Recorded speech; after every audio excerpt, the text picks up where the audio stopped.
Hello everyone, Jai Shri Krishna and welcome to our virtual class. We are on towards lecture number 10 and we are on our first chapter. Today we were going to start with the objectives of a business. If you have a look in your textbook on page number 3, there is a topic of 1.5.3 that is objectives of a business.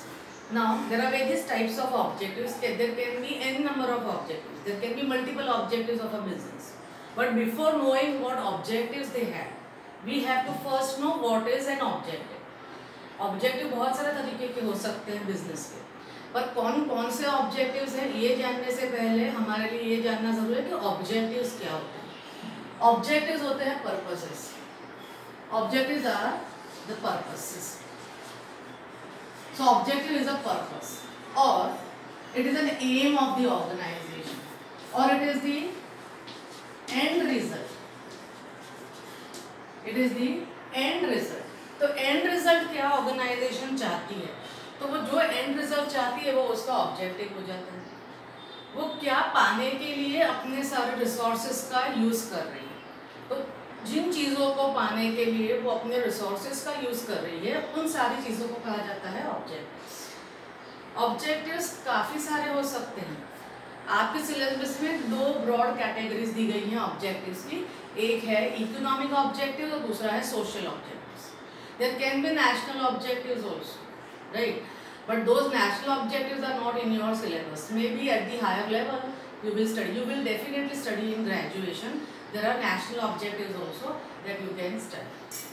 But as of now, in 11th standard, we have got only two types of objectives. The objectives can be calculated and counted, and they are numerical in number.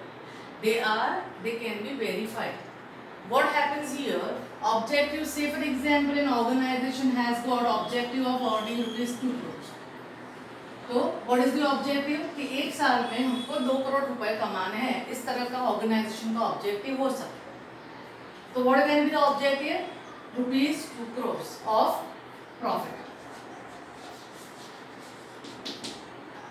या they can have the objective of selling 200 cars if it's a mobile company, और if it is a automobile company तो 200 cars. Not mobile but automobile company हो तो क्या सोच सकती है, क्या ऑब्जेक्टिव रख सकती है कि हमको 200 कारें इस साल में या इस महीने में या इस 2 महीने में या क्वार्टर में या 6 महीनों में बेचनी है.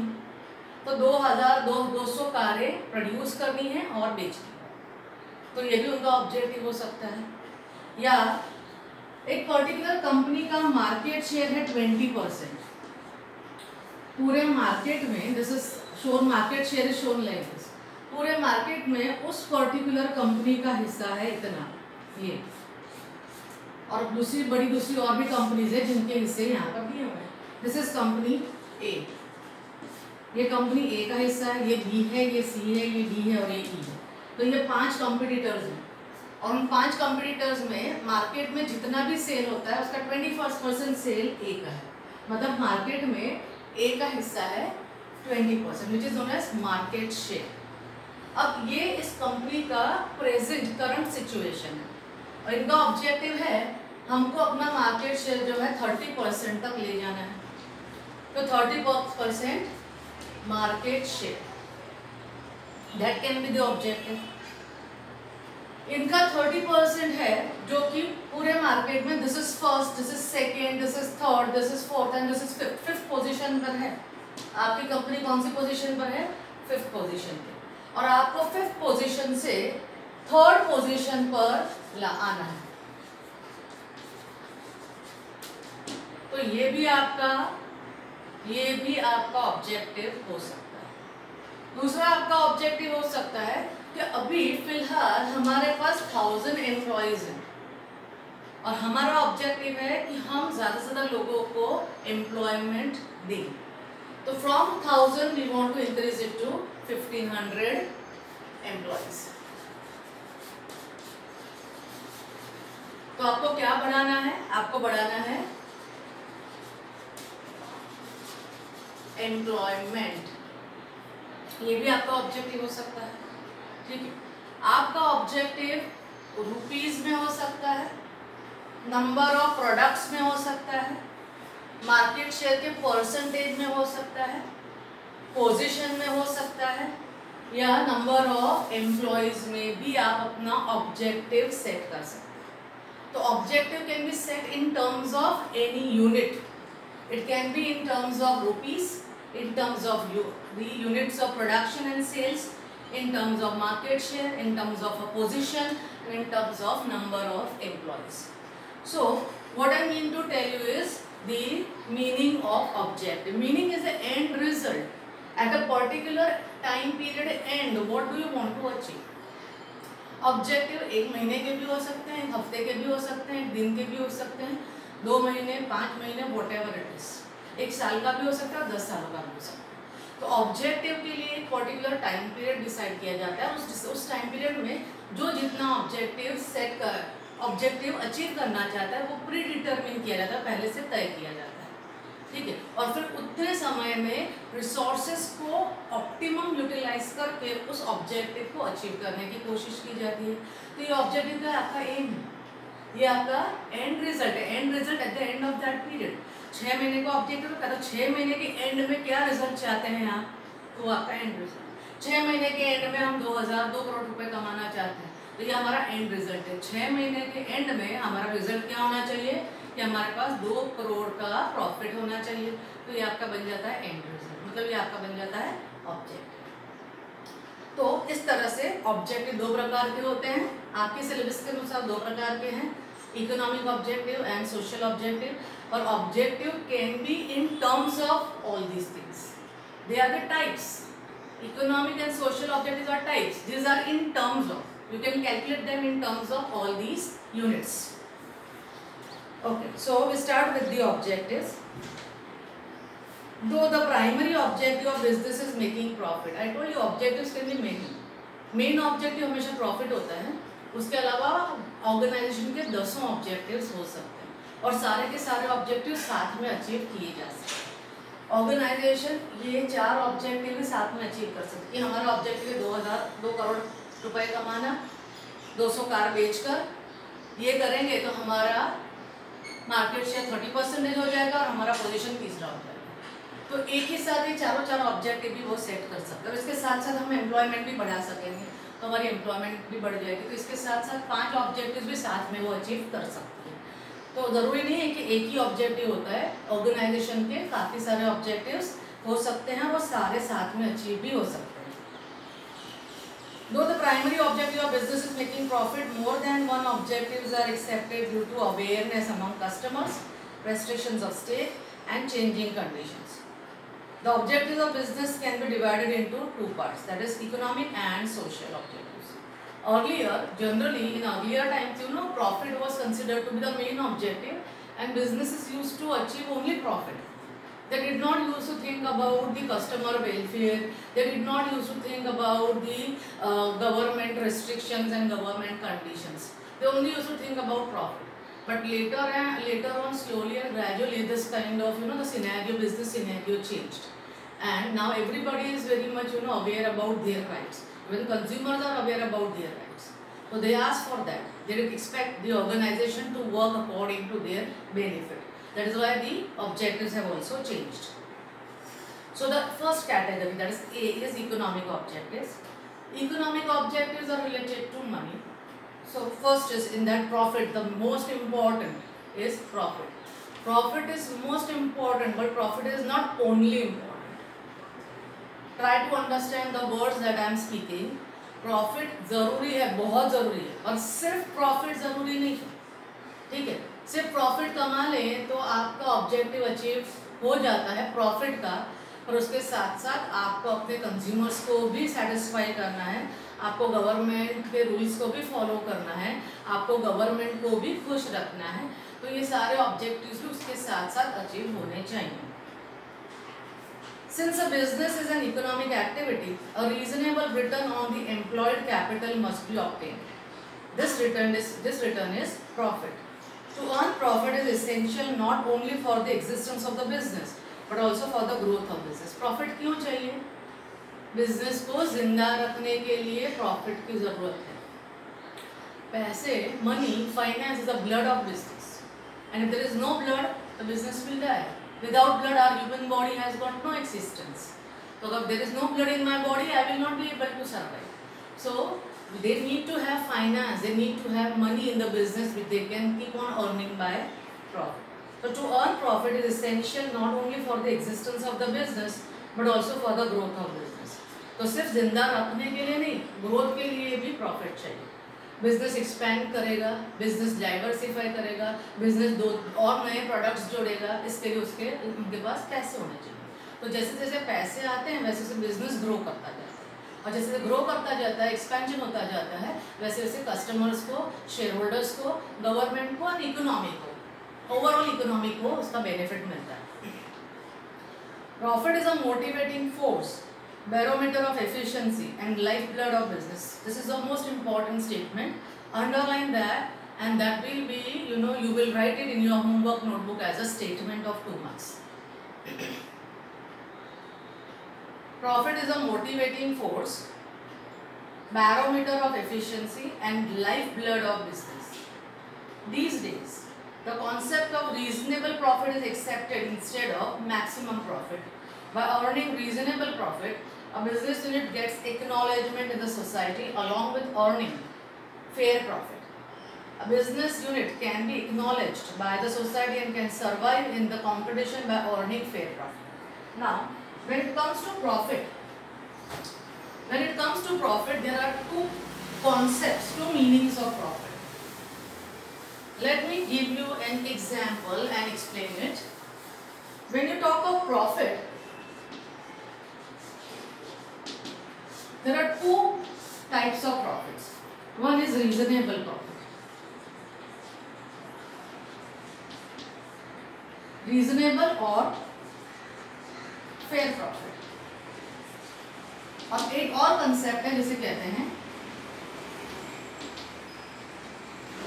Maximum profit. Now these are two types of profit. If a businessman, Mr. A, whose cost price of product is, he produces product A. He produces product X. Let me take product X. The cost price of this product X is 10 rupees. He adds a very minimum margin of profit because he considers that 20% margin of profit is okay. 20% profit margin वो add करता है और इस चीज़ को x commodity को वो 12 रुपए में बेचता है. तो 12 रुपए क्या हो गया, उसका सेलिंग प्राइस हो गया. Now what is he doing, उसका कॉस्ट प्राइस मतलब वो प्रोडक्ट उसको बनाने में, प्रोडक्ट प्रोड्यूस करने में उसका खुद का कितना खर्च जाता है, तो उसका कॉस्ट कितना है, ठीक है, उसका कितना एक्सपेंडिचर जाता है 10 रुपीज़. उसको उसके ऊपर वो 20% प्रॉफिट जोड़ता है, ठीक है, उसका 20% स्टैंडर्ड मार्जिन है, वो 20% जोड़ता है और उसको 12 रुपए में बेचता है. अब ये 20% प्रॉफिट जो है, ये 20% प्रॉफिट उतना प्रॉफिट है जितना कि वो आराम से चार्ज कर सकता है और कस्टमर्स आराम से दे सकते हैं. It is affordable.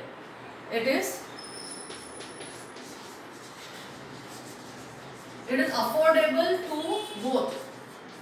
Who both? The seller and the buyer. मतलब ये वो प्राइस है 12 रुपए जो जिस 12 रुपए में बेचने से सेलर को नुकसान नहीं हो रहा है, उसे भी अपना प्रॉफिट मिल जा रहा है, रीजनेबल अमाउंट ऑफ प्रॉफिट मिल रहा है, और जो बायर है उनके लिए भी अफोर्डेबल है. उनको बहुत ज़्यादा ये अनअफोर्डेबल नहीं लग रहा है. They find it affordable. Okay, 12 rupees is fine, so they can very well afford that. Now when this happens, when a price is charged in such a way which is affordable to both of them, then it is known as and then that profit is known as a reasonable profit.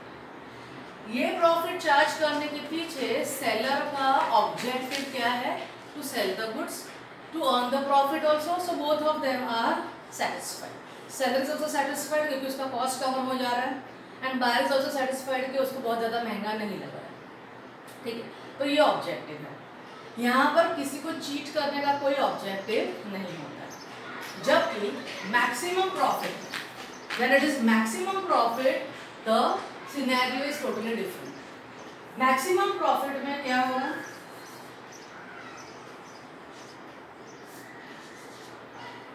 How much profit is charging? 80%. 80% because he is only thinking about himself.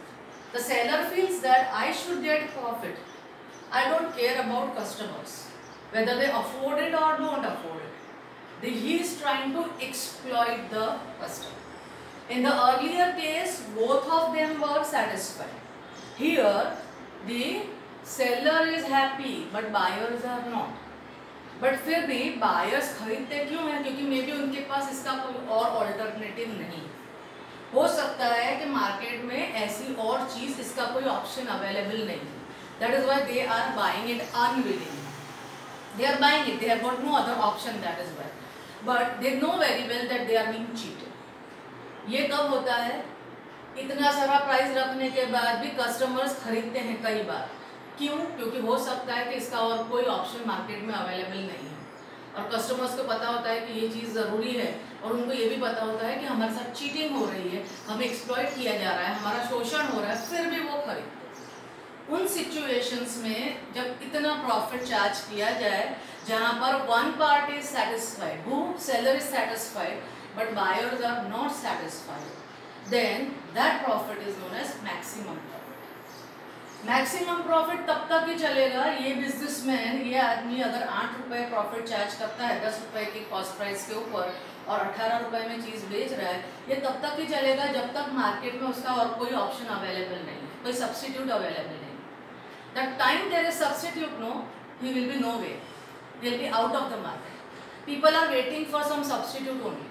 The time there is substitute and वो 4 रुपये भी profit charge करके 14 rupees में भी बेचेगा, so all the customers who are buying this will switch over to this, and this person will be nowhere in the market. He will have no prestige. He will have no prestige in the market, no goodwill in the market, because he has cheated the customers throughout his life. That is why it is always good to go for this reasonable fair profit. Profit कमाना है, profit नहीं कमाने का तो कहीं पर लिखा ही नहीं है. They never said कि प्रॉफिट नहीं कमाना है. प्रॉफिट तो कमाना ही है, तो आपका ऑब्जेक्टिव है, पर प्रॉफिट उतना ही कमाना है जिससे कि आपका कॉस्ट प्राइस निकल पाए और आपको एक रीजनेबल अमाउंट ऑफ मार्जिन मिले. प्रॉफिट इस तरह से नहीं कमाना है कि आप कस्टमर्स को टोटली चीट करो. You don't have to cut their throat, उनका गला काट के आपको प्रॉफिट नहीं कमाना है. ठीक है, आपको प्रॉफिट इस तरह से कमाना है, इस तरह से उसका मार्जिन सेट करना है कि you are also happy and customers also afford it. Because if they don't afford, they will stop buying if your alternative is available. And if your alternative is not available, they will buy from you unwillingly. And the time one more competitor comes in the market and the alternative is available, they will stop buying from you. So at that time, it will be a very big shock for the business. That is why this is always the best way of working. This is not the good way of working in the market.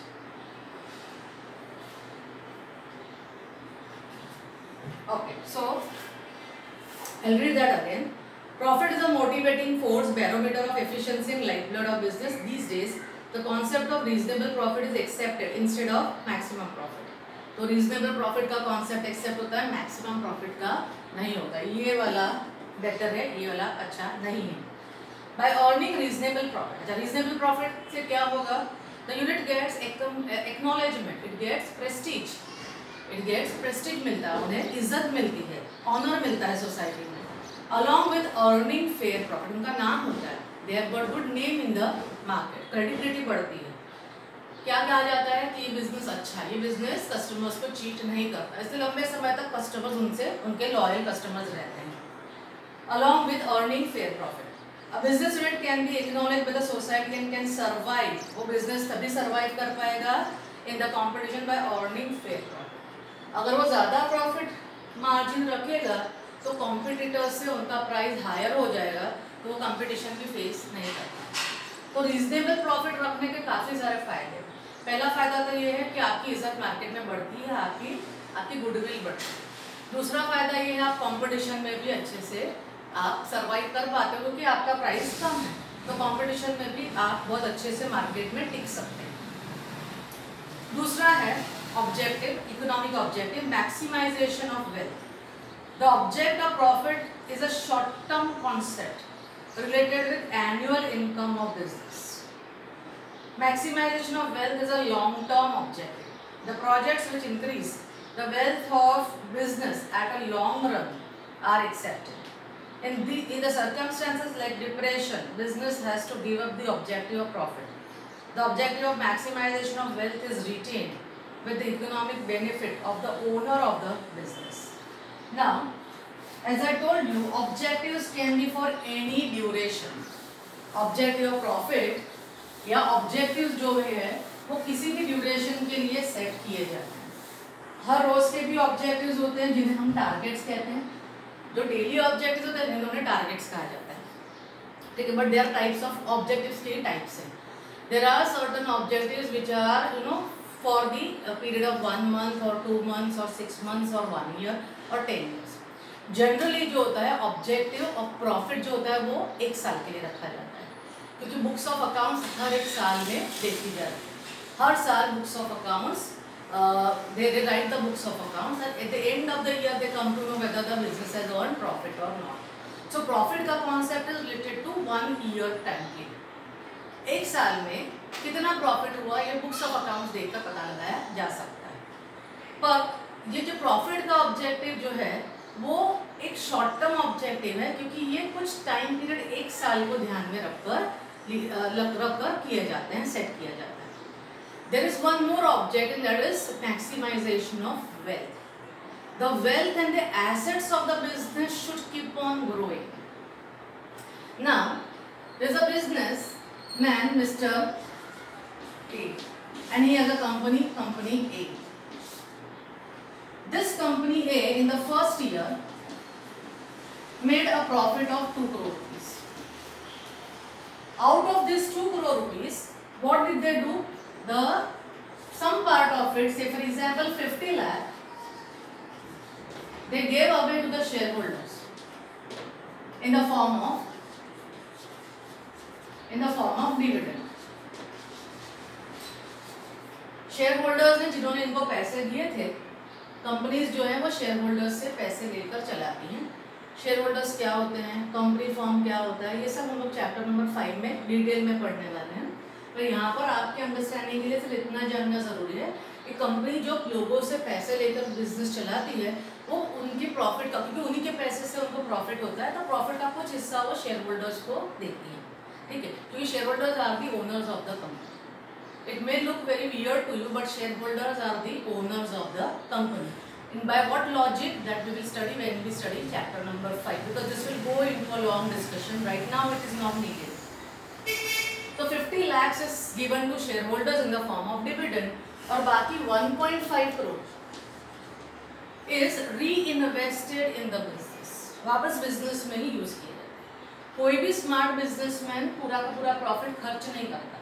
ठीक है, वो क्या करता है, कुछ हिस्सा जो है वो खर्च करता है पर्सनल पर्पस के लिए और बाकी का वापस बिजनेस में डालता है बिजनेस को ग्रो करने के लिए. एक छोटा मोटा कोई पान वाला भी होगा या एक छोटा मोटा कोई रिटेल स्टोर वाला भी होगा तो वो यही करेगा. उसको जितना प्रॉफिट मिलता है उसमें जो सारा का सारा अपने हाउस होल्ड पर्पसेस के लिए खर्च नहीं करेगा, वो बैंक में रख देगा ताकि फ्यूचर में वापस अपनी दुकान में उसको ग्रो करने के लिए, अपने आइटम्स बढ़ाने के लिए, अपनी दूसरी और दुकान खरीदने के लिए वो पैसा यूज करेगा. So he is doing what? He is investing back. That is known as reinvesting. He invests again and buys a new shop. So the new shop is a wealth for him. वो new shop में उसको वापस और थोड़ा profit मिलता जाएगा, तो वो क्या करेगा, वेल्थ जनरेट करेगा. अगर आप वेल्थ जनरेट करते हैं तो आपको उसमें से प्रॉफिट मिलता जाता है. Wealth is an asset from which you go on getting your profit. So what he will do is he will buy one, this retail store wala will buy one more shop, and from that shop he'll again go on getting profit. Now he has got 2 shops और दोनों में से profit आ रहा है. वो दोनों का profit जो होगा वो जो बढ़ता जाएगा उसमें से वो तीसरा शॉप खरीदेगा. तीसरा शॉप उसका वेल्थ है, उसमें से जो प्रॉफिट आएगा वो प्रॉफिट है. तो wealth is something that is as it is, okay, and from that what flows out, what comes, what inflow जिसका होता है. ठीक है, जो इनफ्लो और आउटफ्लो जो उसमें से जो पैसा आपको मिलता है उसको कहते हैं प्रॉफिट. तो बिजनेस का पर्पस प्रॉफिट बढ़ाना नहीं होता है, बिजनेस का पर्पस वेल्थ बढ़ाना भी होता है, क्योंकि वेल्थ बढ़ेगा तो प्रॉफिट अपने आप बढ़ेगा, right? Say for example, a person has got one house which he has given on rent, right? Now that rent, out of that rent, what he is getting, he has bought some other house and that rent he is paying as installment. Many people do this, right? Suppose I have got two houses. In one house I am staying, one house I have given on rent. तो मेरे दो घरों में से एक घर में मैं रह रही हूँ, दूसरे पे दूसरा मैंने किराए पे दे रखा है। उसमें से मुझे से फॉर एग्जाम्पल 10,000 रुपये किराया आता है। अब ये 10,000 रुपये जो किराया आता है वो मैंने क्या किया, तीसरा घर खरीद लिया इंस्टॉलमेंट लोन पर, और उसका इंस्टॉलमेंट मैं इसी किराए में से दे दूँ। उससे क्या होगा, 5-10 साल में मेरे पास और एक प्रॉपर्टी बन जाएगी, तो तीसरी प्रॉपर्टी। फिर तीसरी भी मैं क्या करूँगी, रेंट पे दे दूँगी। तो पहले मैंने एक घर रेंट पर दिया हुआ था जिसमें से मुझे 10,000 मिलते थे, अब मैंने दूसरा भी घर रेंट पे दे दिया, उसमें से भी मुझे 10-12 हज़ार मिल रहे हैं। तो I am getting more income by because I have got more wealth. तो increasing wealth is important. If you increase your wealth, your profit will automatically increase, your income will automatically increase. So that is what is done here. Now this person at the end of the second year, पहले year में उसको इतना profit मिला, उसमें से इतना उसने वापस बिजनेस में डाल दिया। अब ऑलरेडी जितना इन्वेस्टमेंट था उसमें से उनको 2 करोड़ का प्रॉफिट हुआ, अब इन्वेस्टमेंट बढ़ गया तो प्रॉफिट और बढ़ेगा। तो अगले साल क्या होगा, 4 करोड़ का प्रॉफिट होगा। 4 करोड़ के प्रॉफिट में से 1 करोड़ वो कस्टमर, वो अपने शेयर होल्डर्स को देंगे और 3 करोड़ वापस बिजनेस में डालेंगे। तीसरे साल में 7 करोड़ का प्रॉफिट होगा, उसमें से 2 crore 1.5 crore they will give here and 5.5 crore they will put in the business. तो क्या करेंगे, वो बिजनेस ग्रो करता जा रहा है, एसेट्स बढ़ते जा रहे हैं, फैक्ट्रीज बढ़ती जा रही है। पहले एक लोकेशन पर थी, अब 4 लोकेशन पर फैक्ट्री। तो बिजनेस क्या कर रहा है, अपना वेल्थ को मैक्सिमाइज कर रहा है, मतलब बढ़ाते जा रहा है। तो that maximization of wealth is the objective. तो ये मैक्सिमाइजेशन ऑफ वेल्थ अगर होगा ना, तो इन टाइम्स ऑफ डिप्रेशन, कभी अगर मंदी चल रही हो मार्केट में, तो उन 1-2 सालों में अगर प्रॉफिट नहीं भी कमाया तो भी उनके पास वेल्थ तो इतनी सारी होती है।